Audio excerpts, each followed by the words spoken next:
Hi, I'm Liz. And I'm Rhea. Welcome to Karma's My Bitch, a podcast about sex, love, magic, desire, purpose, bliss, and how life isn't simply the stories we tell ourselves. So is this another episode about fate? Just wondering. Yes. So basically, when is it not? So basically every season since season 1, we've discussed fate. It is the main character of this massive saga of ours called KMB. I mean, it makes sense because fate is effectively our guiding force, right? Mm-hmm. It is. That's hence the word in our title page. Yeah. Because I'm not allowed to use like the word that is the main topic of our in the outline. I can never use the word in that title page. So I was like, oh, force. Okay, interesting. Instead of fate. Oh, I see, because you'd put fate otherwise. Okay, fine. I see what you mean. You can say because they are those points. So fate is effectively the points of light through that fate tapestry that y'all are probably so tired of me talking about. That we find when we love or shine our light and become drawn to those. Which is actually in one of our meditations, yeah. It actually makes a lot of sense because you shine your light, but you know when you've hit a point, even destiny or fate, because obviously destiny is part of your fate, because something becomes illuminated that you didn't necessarily see before, or an option, or... Yeah, it's actually, the more I think about it, the more it makes sense. Like, I'll be lying in bed one day and I'll like think about stuff and be like, oh my God, it's that. That's that piece of information. That's that bit of knowing that actually has opened a new door for me. Exactly. So each point is reflective of an experience that we require for our growth and evolution, which is why we call it fate. Like, oh, I was meant to have this. I knew something like that was coming. Again, there was an episode, I think, this season where the signs are always there. We're always warned, and I don't mean this in a negative way, but we always know when something's coming. We sense it. Yes. You know, even though it might take a lot longer than we think. Yeah. So we have many points along this tapestry that are joined by pathways that are illuminated every time we make a choice. So the bigger our choices, as in the more risk or whatever you want to call it, the more of a leap that those choices might require, the greater the force required to light up those pathways to reach those next points. Does that make sense? No. So say, like, I imagine, okay, I'm shit with examples. Okay, so is it a bit like I could do it gently and it'll take me a bit longer to get there, or I could summon my courage, summon my light and make a big jump and so it'll get me faster there, but it's going to require more force. Sort of. But it's a bit like I'm living in a small village somewhere. But I perceive that I can make it to New York City. But I don't know how, because that just seems like you said, it's a big leap to connect. But I know that my fate, something can happen when I get there. So rather than tell myself, well, I think maybe I can only get to like my nearest big city, I'm going to do whatever it takes to cross that ocean to get to that other point, because that's going to bring me the bigger experiences I need that are going to get me along my growth and evolution. Does that make sense? Yes. Okay. And that requires more force because you need just more like conviction in yourself, etc. Exactly. Determination, will. So it's not just summoning courage, it's summoning a lot to get there, as opposed to, I could just buy a bus ticket and go to the next big city. But I guess that's why our fates are not linear, because you could get there one way, you can get there another way, you can get there lots of different ways. Yes, precisely. And so our fates are not linear for this reason, right? Our purpose can make it seem like that way. As I've said before, it's our through line, but it's never a straight line. It's quite circuitous. So, making the most of our fate maybe means taking like circuitous routes to get there, but we're always going to be moving in a forward trajectory. Because our purpose keeps us moving that way. Exactly. It's the more. It's just not everything, if you will. So we can come to a point where we've exhausted all the possibilities within our fate. But fate's huge, so it speaks to how much we've done. Absolutely. But not always. It might just mean that all the choices we made within this tapestry block some stuff out. Exactly. Eliminated some of the unnecessary things, because our fate holds us a lot of possibilities. We can be busy for not just this lifetime, but other lifetimes. Again, purpose is going to be what's moving us through that, though. So we're not necessarily deviating all the time and just going from one thing to another, like pointlessly. And that happens why? Which one? Why does that happen? What you just said. Oh, that we reach a point where Yeah. we're... Oh, well, first of all, for the first reason would be time. That, you know, our evolution has sped up that to such a degree that we've surpassed the requirement for it. As in, I don't need this experience anymore. Because I get it anyway. Yeah, I got it, or I'm going to get it some other way because I've run out of time. Like, I've timed out. Like, I can't be back there. Okay. Yeah. Vibration doesn't match or whatever, as you said in the other episode. I can't, like, I've now experienced X. For me to go back to T makes no sense. And that can definitely happen.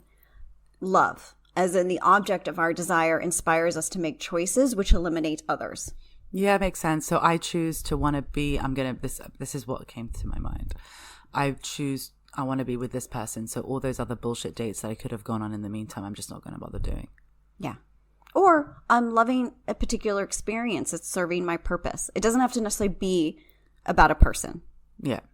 Right? It could also just be particular experiences that are really feeding us in such a way that I'm good. I don't have to have others. And also mission.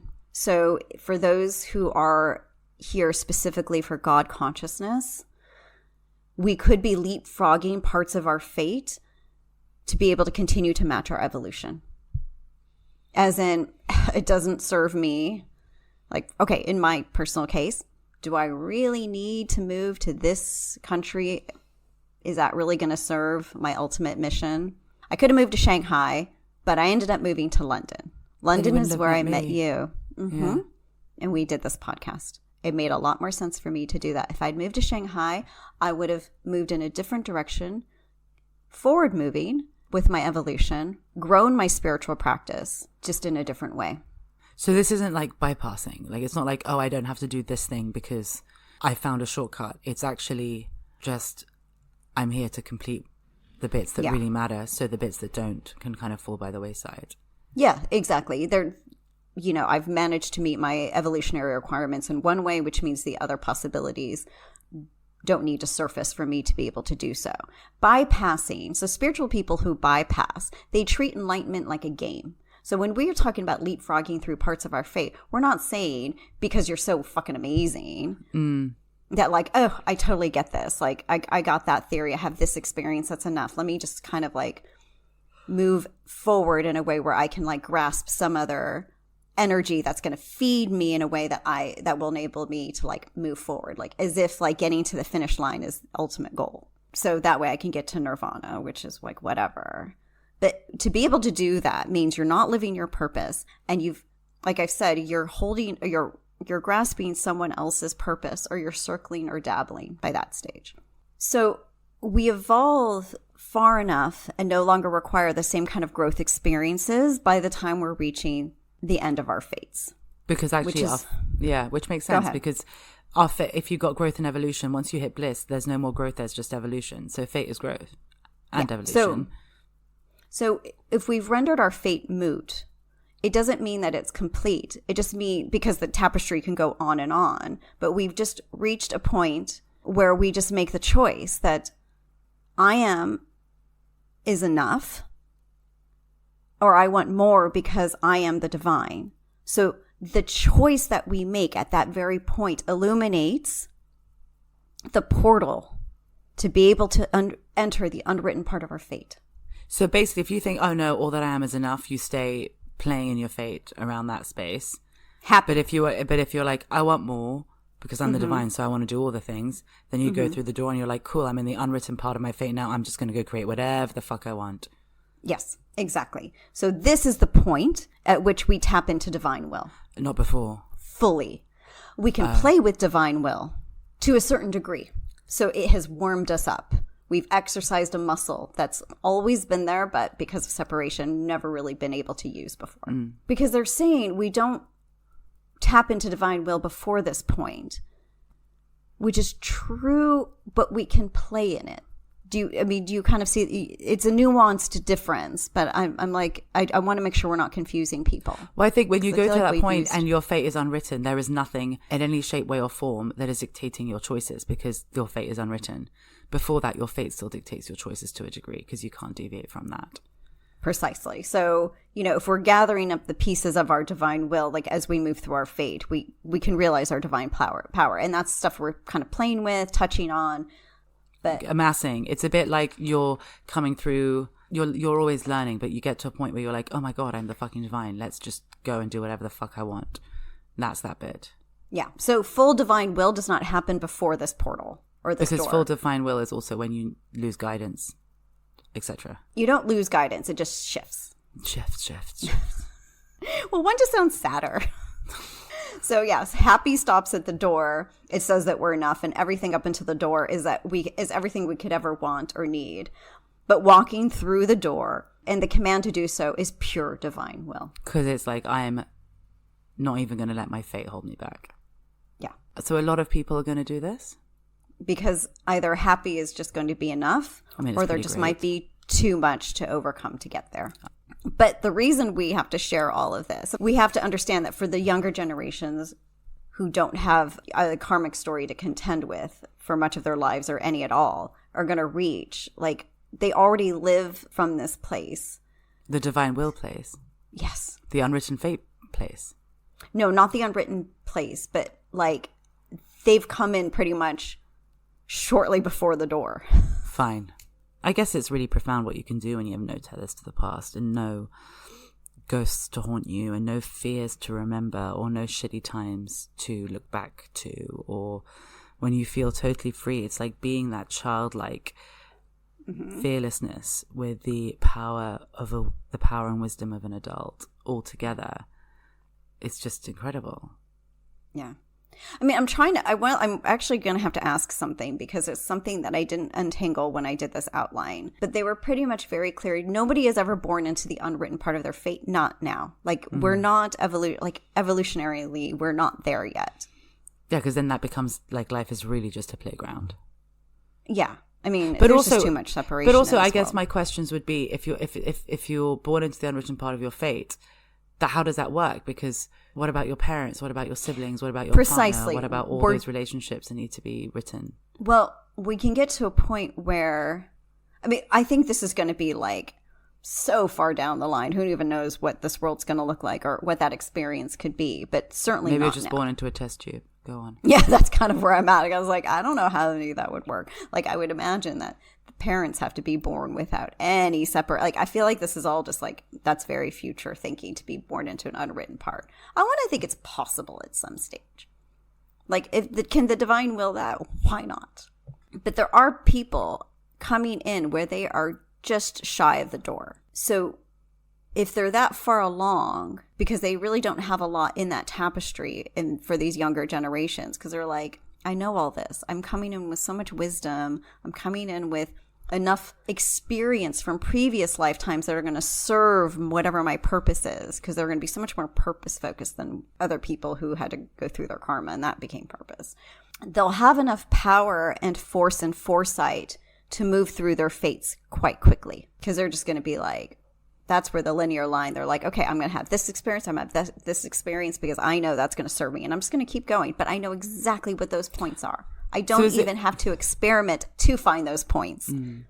So is it like when they individuate, we mentioned in like season 2, when they individuate from their parents' guides, they just go into that shift of the relationship with guidance? Yes. But it's really going to be like, for the younger generations, they'll be doing this even before they individuate. Oh, wow. Because they just won't need it. Like, they'll just be like, I know exactly what I'm here for. Guidance, no guidance, whatever. I've just got this. And why? Because the consciousness is there. And it just isn't, it's not just a handful of people who can do this in a lifetime, but we're just going to start seeing large swaths of people being able to do it, which is, it's not so much about how we can change the world, but how we can change its trajectory just by getting to that point. Yeah. That's amazing. Because if you have, it makes sense. It's mass.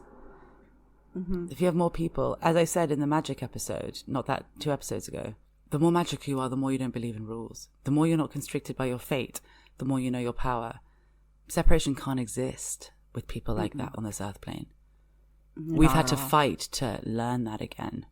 But if they come in and it's untainted, separation just cannot exist in that space, which means the world can really change. This episode is brought to you by Karma Magic Bliss. For more information, resources, and links to our books, check out our website, karmamagicbliss.com, and Karma Magic Bliss across all socials. And if you liked what you heard, please subscribe and leave us a review.